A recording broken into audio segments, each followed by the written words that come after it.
Bonjour tout le monde, c'est Raph, bienvenue sur cette chaîne YouTube et aujourd'hui on va parler d'un modèle qui a fait beaucoup perdre d'argent à son constructeur. Aujourd'hui vous l'avez vu au titre de la vidéo, on va parler de l'Audi A2. Alors on est en 97 au salon de Francfort et sur son stand, Audi présente pour la première fois le concept de l'Audi A2. Les médias et les visiteurs s'emparent du modèle, la regardent et se disent qu'il y a un potentiel. Et la voiture fait énormément parler d'elle puisque c'est un peu le but, hein. Audi veulent concurrencer la Mercedes Classe A. La Mercedes Classe A qui d'ailleurs, pour ceux que ça intéresse, j'en ai fait une vidéo. N'hésitez pas à aller la voir. Bon, à la fin de celle-ci, hein, le watch time, tout ça. Donc par la suite, les années passent, ils continuent à travailler sur ce modèle et on arrive aux années 2000. Les années 2000, les années où ça doit être révolutionnaire, on doit inventer plein de choses nouvelles. Et Audi y croyait à ce concept justement révolutionnaire. Et malgré une mécanique, un design et un intérieur vraiment bien fini, les chiffres ne vont absolument pas être là malheureusement pour Audi. Mais bon, premièrement, parlons de ce qu'on voit, la carrosserie. La carrosserie a été faite entièrement en aluminium, ce qui en fait que la voiture est ultra légère. En fonction des motorisations, le poids pouvait aller de 860 kg à 1 tonne. Ce qui en faisait que la voiture était économique puisque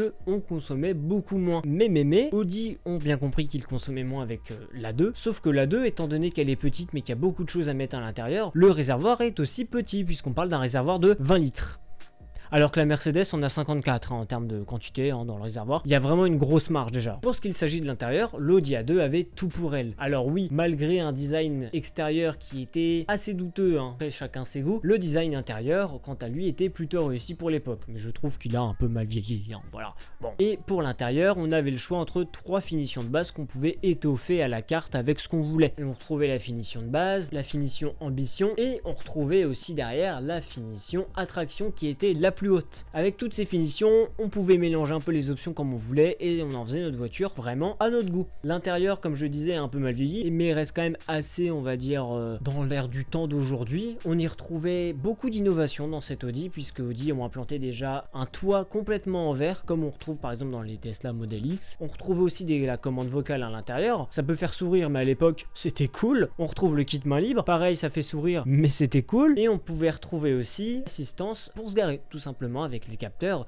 ce qui était un peu pas une première, mais c'était quelque chose d'assez nouveau dans ces années-là. Dans l'habitacle, évidemment, il y avait beaucoup de place, hein, puisque c'était le but de la voiture, malgré qu'elle ne disposait que de 4 places. Son coffre à double plancher était un vrai avantage pour ranger des bagages ou même ses courses, hein, c'est tout aussi pratique. Et les sièges à l'arrière étaient entièrement rabattables pour en faire une planche complète, ce qui est aussi pratique pour les déménagements. Pour l'avoir fait avec la classe A, franchement, ça s'utilise plutôt bien. Et la voiture, évidemment, a besoin d'un moteur pour avancer, vous vous doutez bien. Pour ceux et celles qui ne le savent pas, Audi appartient au groupe Volkswagen, ce qui fait que ils sont permis de se servir dans les moteurs diesel de chez eux, hein, puisqu'on retrouve dedans un 4 cylindres en 1,4 litre TDI qui développait 75 chevaux, le même moteur mais avec un cylindre en moins, ce qui faisait que c'était un 3 cylindres qui était aussi un diesel, et on retrouvait un moteur plutôt spécial qui s'appelait le 3L. Et le 3L c'était pourquoi? Pour 3 litres au 100, puisque oui, Audi mettait vraiment toute leur capacité pour réduire la consommation de ce véhicule. Et pour ça, ils ont pris un moteur 3 cylindres qu'ils ont fait en 1,2 litre et qui était tout simplement un veau. Parce que oui, 1,2 litre 61 chevaux, ça avance pas des masses. Par la suite, pour ce qui est des moteurs essence, on retrouvait un 1,4 litre 16 soupapes qui développait 75 chevaux. Et plus tard, pour évidemment se mettre un peu dans la lignée des concurrentes des citadines, hein, notamment la Volkswagen Polo ou alors la Ford Fiesta, et bien Audi ont décidé de mettre un 1,6 litre FSI qui développait 110 chevaux. Évidemment, ces moteurs-là étaient coupés à plusieurs boîtes qui existaient. On pouvait avoir une boîte 5 rapports manuels qui existait sur les plus petits moteurs, et par la suite une boîte 6 rapports manuels qui existait sur les plus gros moteurs, notamment les essences. On peut retrouver aussi 2 boîtes automatiques sur ce modèle qui étaient plutôt courants en soi. Il y avait la boîte CVT qu'on retrouve aussi chez Mercedes, hein, qui était une boîte à convertisseur. C'est une boîte en fait qui agissait un peu comme celle d'un scooter. Et il y avait la boîte Tiptronic. Et le Tiptronic, ça doit vous parler puisqu'on a retrouvé ça partout chez Audi et dans le groupe Volkswagen en général. Évidemment, avec tout ce que je vous ai évoqué là, on peut se dire que c'est une franchement chouette voiture qui était cool pour la famille et pour se déplacer en ville et dans des milieux un peu plus